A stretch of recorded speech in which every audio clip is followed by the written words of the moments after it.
नमस्कार, आप देख रहे हैं वीके न्यूज। मैं हूं सुनील राउत। महाराष्ट्र में चल रहे सियासी संकट के बीच महाराष्ट्र से एक बड़ी खबर आ रही है। खबर यह है कि बीजेपी ने बहुमत जुटाने के लिए 2 ऑपरेशन लॉन्च कर दिए हैं। सूत्र दावा कर रहे हैं कि बीजेपी ने ये 2 ऑपरेशन शरद पवार की सख्ती के बाद शुरू किए हैं। इनके जरिए बीजेपी दूसरे दलों के विधायकों से संपर्क कर अपने पाले में करने में जुटी है।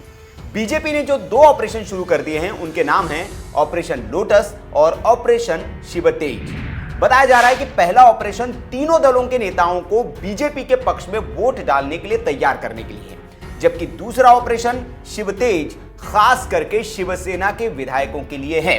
इस ऑपरेशन के जरिए बीजेपी लोकसभा स्पीकर का चुनाव जीतना चाहती है, क्योंकि बहुमत साबित करने से पहले विधानसभा में स्पीकर का चुनाव होगा और इसे बीजेपी के लिए जीतना जरूरी है।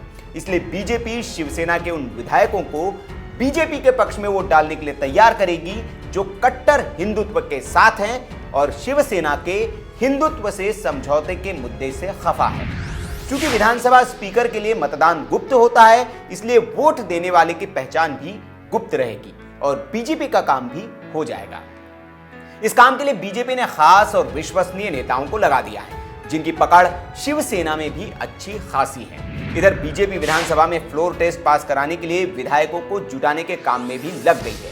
सूत्रों के मुताबिक बीजेपी ने विधानसभा में फ्लोर टेस्ट से पहले बहुमत के जादुई आंकड़े तक पहुंचने के लिए 4 नेताओं की एक टीम बना दी है, जिसे शिवसेना, एनसीपी और कांग्रेस के विधायकों से संपर्क करने की जिम्मेदारी सौंपी गई है। बीजेपी ने नारायण राणे, राधाकृष्ण विखे पाटिल, गणेश नाइक और बबन राव पाचपुते को विधानसभा में फ्लोर टेस्ट के लिए बहुमत जुटाने की जिम्मेदारी सौंपी है। इन चारों नेताओं का संबंध पहले तीनों विरोधी दल शिवसेना, एनसीपी या कांग्रेस से रह चुका है। राज्यसभा सांसद नारायण राणे बीजेपी में शामिल होने से पहले लंबे वक्त तक शिवसेना और कांग्रेस दोनों ही दलों में रह चुके हैं। दोनों ही दलों में राणे की अच्छी पैठ मानी जाती है। खुद राणे भी ये कह चुके हैं कि शिवसेना में उद्धव और कांग्रेस में अशोक चौहान को छोड़कर बाकी सारे उनके दोस्त हैं। वहीं राधाकृष्ण विखे पाटिल भी हाल ही में बीजेपी में शामिल हुए। इससे पहले वे कांग्रेस में थे और कांग्रेस के कद्दावर नेताओं में उनको गिना जाता था। गणेश नाइक शिवसेना के बड़े नेताओं में शुमार थे और उनकी मुंबई में अच्छी खासी पकड़ मानी जाती है।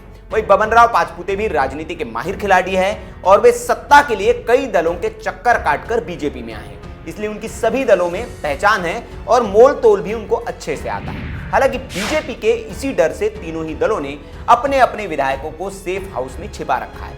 एनसीपी के विधायक पहले होटल रेनेसा में थे, लेकिन वहां सादे कपड़ों में कुछ पुलिस वालों को देखने के बाद और उनसे तू मैं होने के बाद उनको हयात होटल में शिफ्ट कर दिया गया है। शिवसेना के विधायक भी मुंबई के होटल में ठहरे हैं और कांग्रेस के विधायकों को जयपुर भेजे जाने की खबर है। कुछ दिन पहले नारायण राणे ने बीजेपी की सरकार बनाने का दावा किया था।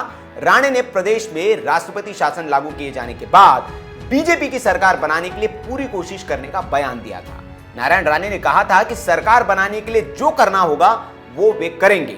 साम दाम दंड भेद शिवसेना ने ही हमें सिखाया है। मतलब बीजेपी ने सिर पर कफन बांध लिया है और तय कर लिया है कि वे महाराष्ट्र में हर हाल में सत्ता में आएंगे।